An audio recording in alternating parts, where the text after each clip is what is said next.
work.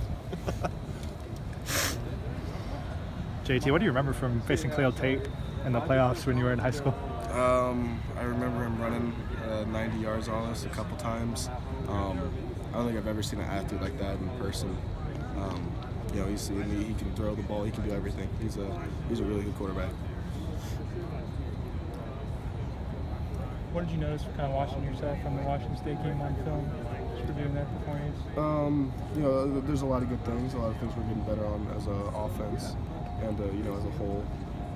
Still some real close to some timing things that, we'll be connecting on, I think a lot more soon, but I think we're going in a positive direction. There's a little bit of a debate about what was your best throw the other night. Amon-Ra had one, Brian has another one. What did you like? What was the one throw you liked best?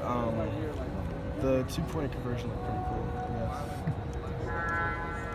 That's different. yeah. Okay. What's your confidence that Friday that we can was a sustainable breakthrough? I think I'm more confident that we'll just keep getting better and better. If you look at the general trend of all of our games, I think there's been like one or two things off in each game as an offense that last Friday, there wasn't anything that was just off. Now we just got to improve in every area and just keep getting better at the things that we're now starting to execute on. How different did the pass protection feel to you? Not much different. When you played against Texas and Stanford, they were sending a lot of pressures and a lot of games, so obviously you're going to get more pressure. Washington State didn't send as much, and our line held their own like they have every single game so far. You're not shy about letting it rip. What's your confidence or what's your mindset with the deep ball? When you have Michael Pittman and Tyler Vaughns and Amon-Ra, what they do so well is you're really not going to throw an interception on a deep ball. They'll make sure that either they catch it or the ball hits the ground. And when you have guys like that, there's no reason not to take your shots when you have them. And even when you don't, there are plays that Pitt and Tyler and Amon shouldn't come up with that they'll come up with.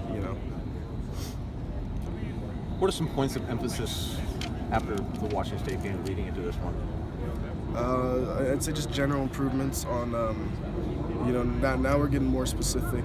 Earlier in the year, like there was a lot of stuff we had to improve on as a whole. Now I think we're getting that down. And now, going into this week, and I think the weeks after this is going to be a lot more specific on what we're working on.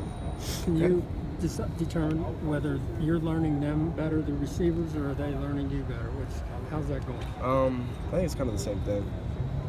Timing is timing and chemistry is chemistry. It's just something you develop over time. It's usually, unless I'm missing the throw or they're dropping the pass, timing and chemistry usually isn't like one party's fault. It's just we're not there yet. When you guys opened the game against Washington State, 5-6 plays in a row where it's run and you guys moved down the field, how did that change things at all for you, or did it change things at all for you? I'm really happy to see it. I can't say like it changed my mindset or anything because you gotta be consistent with my mindset every series. But it was great to see that we can come out, run the ball 6 times for 75 yards, and score on a good defense. How are you guys working through the snapping issues this week? It was we were on silent count the 2 weeks before that, so going back to verbal. I guess there's just some issues there. It's nothing to be concerned with. There's two bad snaps in a game. It's very fixable. How much fun is it to do the jumbo package? What? How much fun is the jumbo package for you? Which is the jumbo under center? Yeah, under center. The tight eye formation. Yeah. It's especially in the goal line. That's very traditional USC football, and even modern day football. The ground and pound from tight eye. So it's always I always feel comfortable in it. Anything else? JT, what have you learned maybe about passing to Tyler and Pitts? Talked about how you progressed each week basically with them. What have you maybe learned about them that's different from the other receivers? They're really good. Pitt and Tyler are really, really good future NFL receivers. The miscues you saw earlier in the season when we weren't connecting were just miscues. It takes time. You can't just go in and automatically click with every wide receiver. It just takes a little time, and you saw it Friday. A lot of the deep balls that we threw to Tyler in the first 3 games that were like, we should have completed it, but we didn't. Now we're starting to complete them.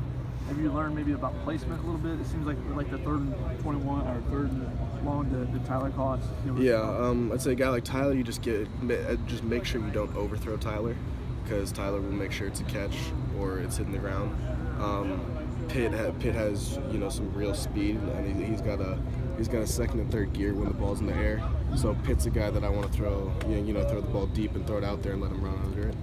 Have you seen the modern day IMG highlights, and what do you think of Bryce's performance? I always love to see Bryce play great. I was super happy for Coach Money. Dialed up 2 trick plays, the tackle screen, and the double reverse pass.